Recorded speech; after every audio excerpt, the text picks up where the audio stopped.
મણિપુરના ઇમ્ફાલમાં મેઘરાજાની entry થઈ છે। ઇમ્ફાલના અનેક વિસ્તારોમાં વરસાદી ઝાપટા પડ્યા છે। વરસાદથી વાતાવરણમાં ઠંડક પ્રસરી ગઈ છે। વાહન વ્યવહાર પર આંશિક અસર પડી છે।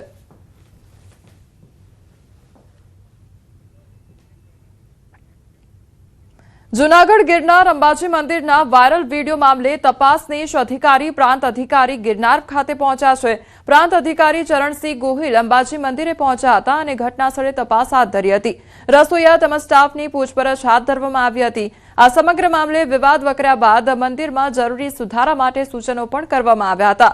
દાનની રકમ દાનપેટીમાં જ નાખવા માટે બોર્ડ પણ લગાવવામાં આવ્યા છે, તો પૂજારીને પગાર અપાતા હોવાની બોર્ડમાં સ્પષ્ટતા પણ કરવામાં આવી છે।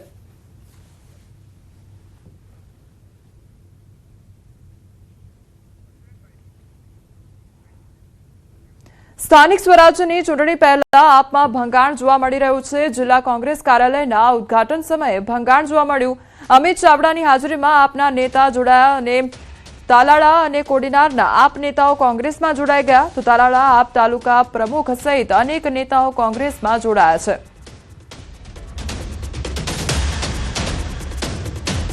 તો ગીર સોમનાથનો આ મામલો સામે આવ્યો છે કે જ્યાં આપમાં ભંગાણ સર્જાયું હોય તે પ્રકારની પરિસ્થિતિ જોવા મળી રહી છે। આમ આદમી પાર્ટીના જે કાર્યકર્તાઓ છે તે કોંગ્રેસમાં જોડાયા છે। સમાચારમાં આગળ વાત કરીશું ગેસની માથાકૂટ વિશે।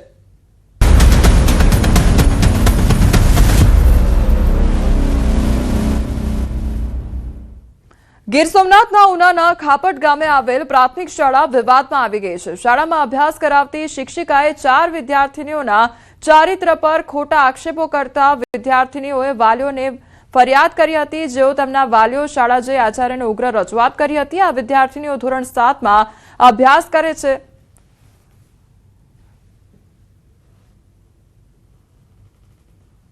અમારે કેટલીક વાર સાંભળ્યું, અમે નથી ધ્યાન દેતા। આ વખતે તો બહુ રોયા ને છોકરી 2-3 આવીને કીધું જમીની રાતના ને રડે, સવારે ભણવાય નથી આવતી।